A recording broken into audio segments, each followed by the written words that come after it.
Hello everyone, कैसे हैं आप लोग। आई होप आप लोग अच्छे होंगे। मेरा नाम है अर्पित।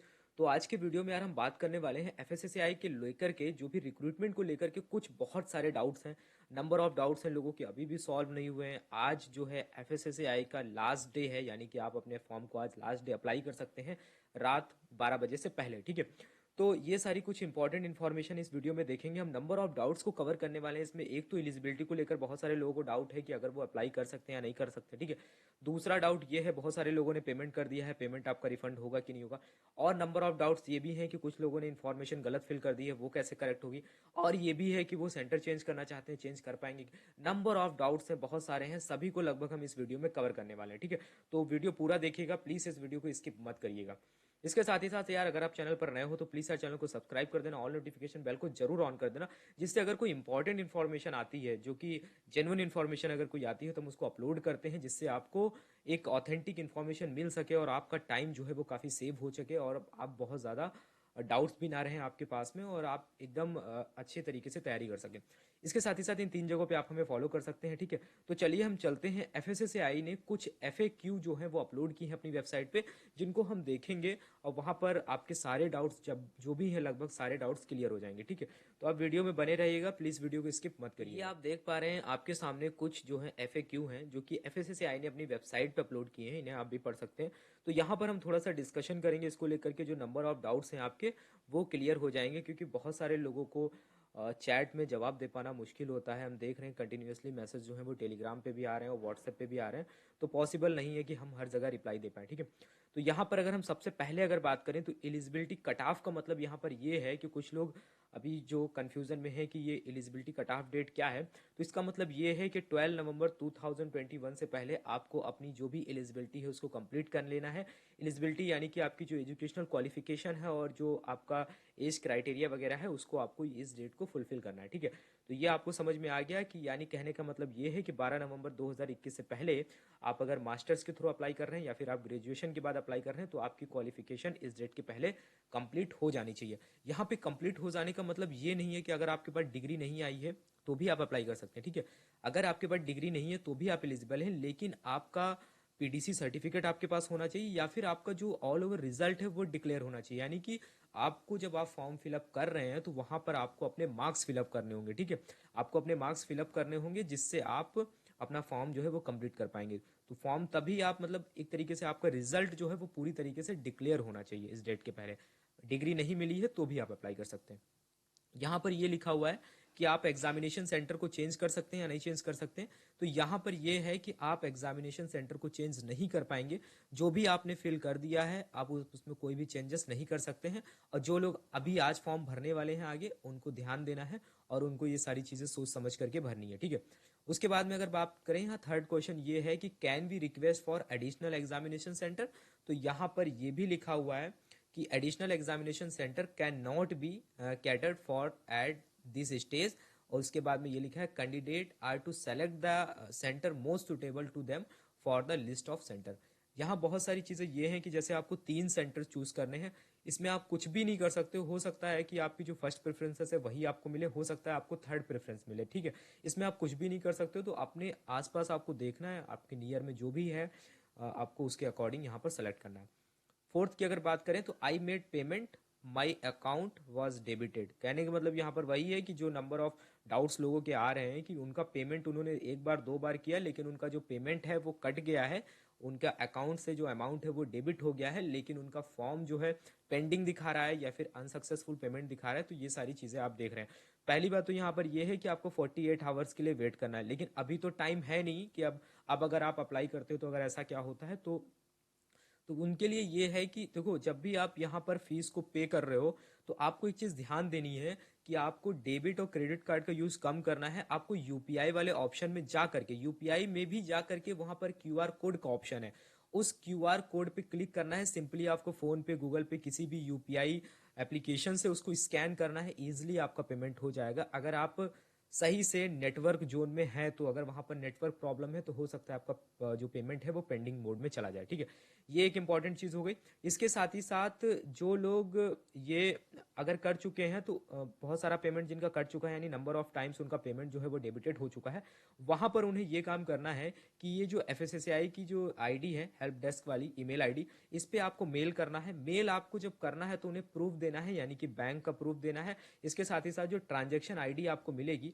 वो ट्रांजैक्शन आईडी भी शेयर करना है, जिससे वो उसे ट्रैक कर पाएं और अगर आपका एक्स्ट्रा अमाउंट उनके पास गया तो उसे रिफंड कर पाए। ठीक है, उसके बाद में क्या है यहाँ पे, I have made payment more than once for the same application और my account was debited more than once for the same application.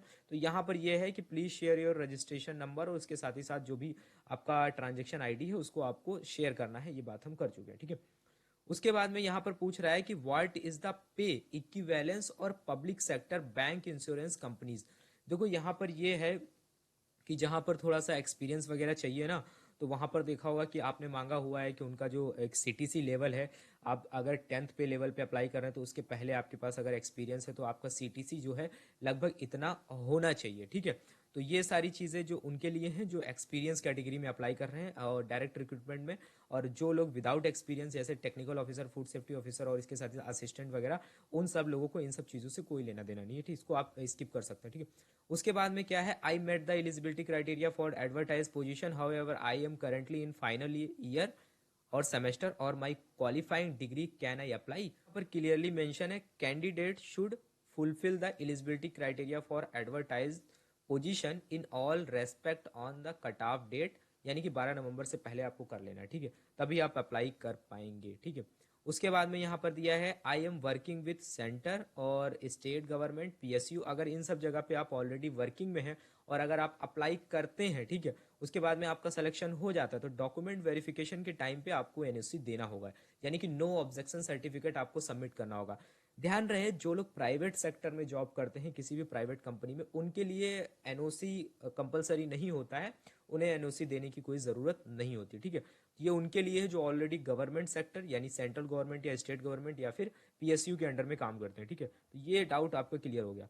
उसके बाद में यहाँ पर दिया गया after successful submission of online application do I have to forward hard copy of online application. कहने का मतलब यहाँ पर यह है कि अगर आपने एप्लीकेशन, ये डाउट्स भी बहुत सारे लोगों को है कि अगर आपने अपना एप्लीकेशन फॉर्म जो है ऑनलाइन सबमिट कर दिया है, क्या उसके बाद में भी आपको जो डॉक्यूमेंट्स हैं यानी कि आपके एप्लीकेशन है उसका प्रिंट लेकर के और जो अदर डॉक्यूमेंट्स हैं उनको क्या आपको उनके पास फॉरवर्ड करना है, एफएसएसआई के पास भेजना है, हार्ड कॉपी नहीं भेजना है। ठीक है, तो यहाँ पर आंसर होगा सिंपली नो। आपको जो भी चीज़ें करनी है आपको सिर्फ और सिर्फ ऑनलाइन सबमिट करना है फॉर्म को, उसके बाद में उसका प्रिंट लेकर के अपने पास रख लेना है।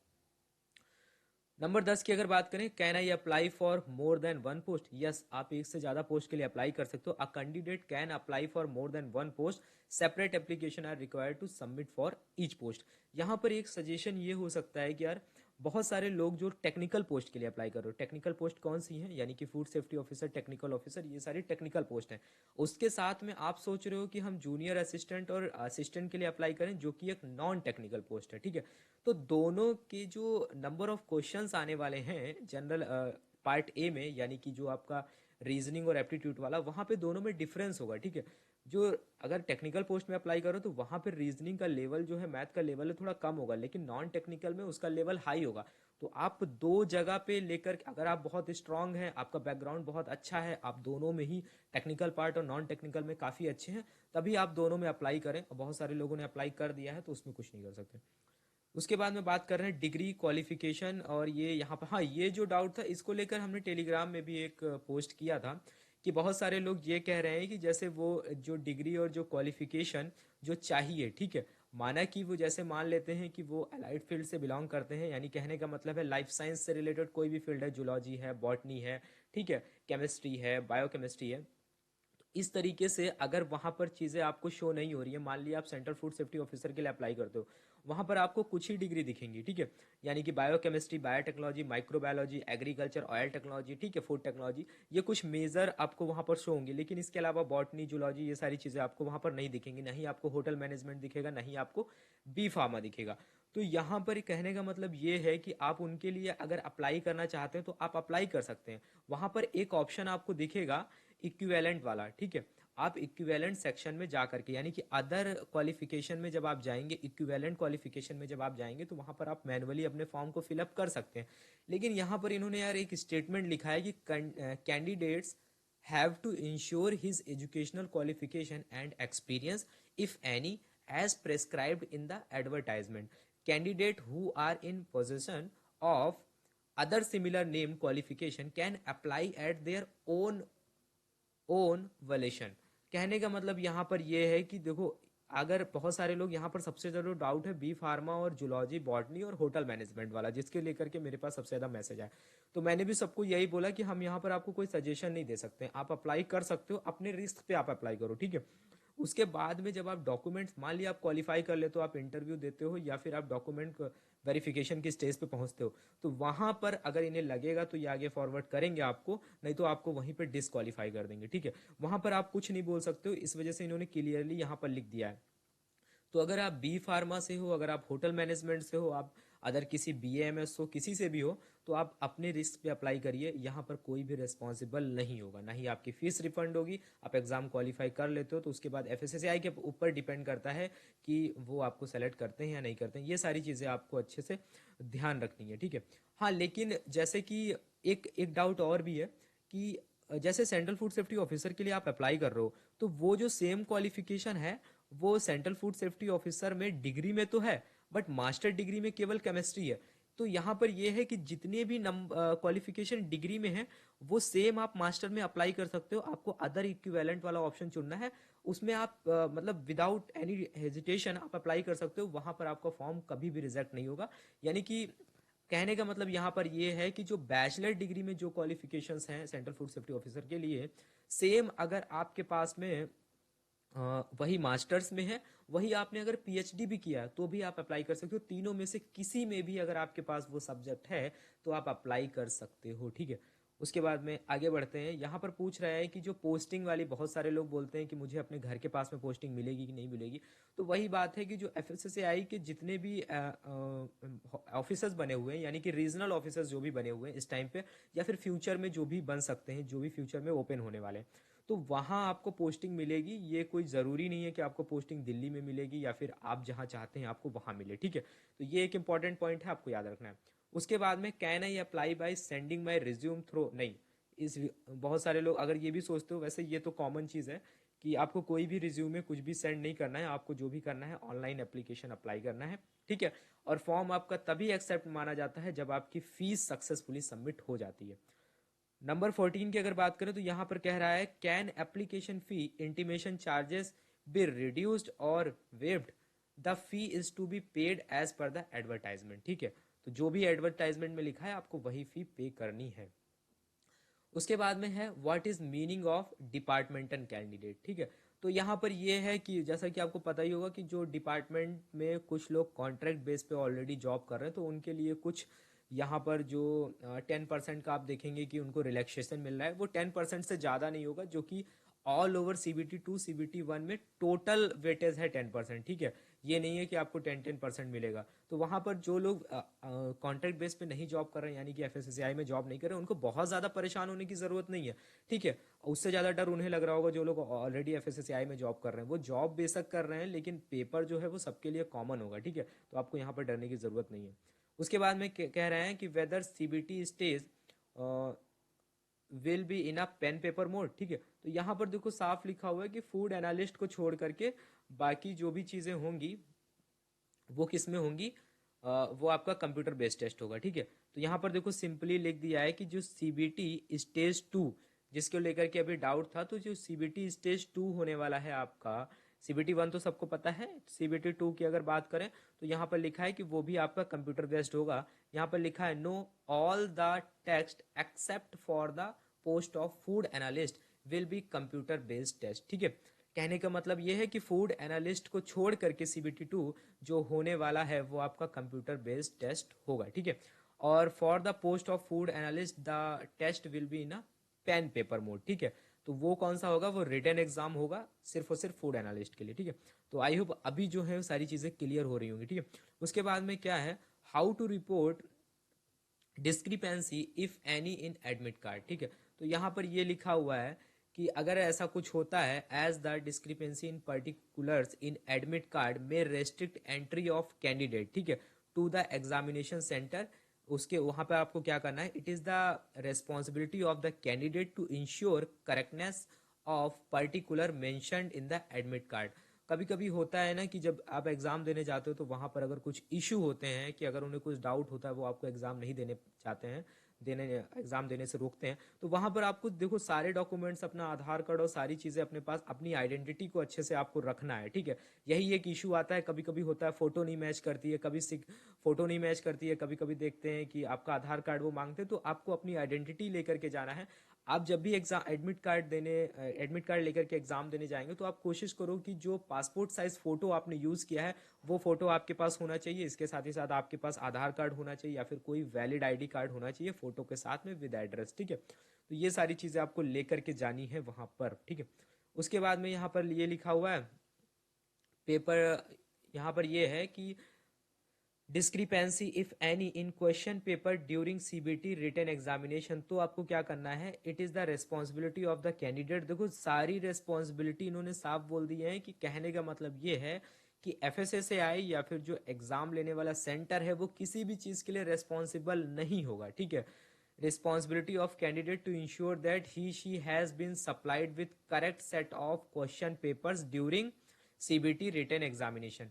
अगर कुछ भी ऐसा इशू होता है एग्जाम के टाइम पे, मान लिया कि आपने जिस पेपर के लिए अप्लाई किया है आपको वो पेपर ना मिल के आपको कोई दूसरा पेपर मिल गया, तो वहां पर भी आपकी रिस्पॉन्सिबिलिटी बनती है कि जो इन्विजिलेटर है वहां पर उसको इमिडिएटली इन्फॉर्म करना होगा कि ये ऐसा है। अगर आप नहीं करते हैं तो उसके बाद में आगे की चीजें जो होंगी उसमें किसी भी चीज के लिए आपको एंटरटेन नहीं किया जाएगा, ठीक है। वहां पर टोटली जो भी गलती है वो कैंडिडेट की ही मानी जाएगी। तो देख रहे हो कि आपको बहुत केयरफुली चीज़ों को करना है। एफएसएसएआई किसी चीज़ के लिए रिस्पॉन्सिबल नहीं होगा, उन्होंने साफ मेंशन कर दिया है। उन्हें बस एग्जाम कराने से मतलब है और आपकी फीस लेने से मतलब है, उसके बाद में जो लोग सेलेक्ट होंगे उनको सिलेक्शन देने से मतलब है। बाकी किसी का क्या हो रहा है उससे कोई भी मतलब नहीं है। तो आई होप आपको ये जो सेशन था इसमें आपको समझ में आया होगा, नंबर ऑफ डाउट्स जो हैं वो आपके क्लियर हुए होंगे, ठीक है।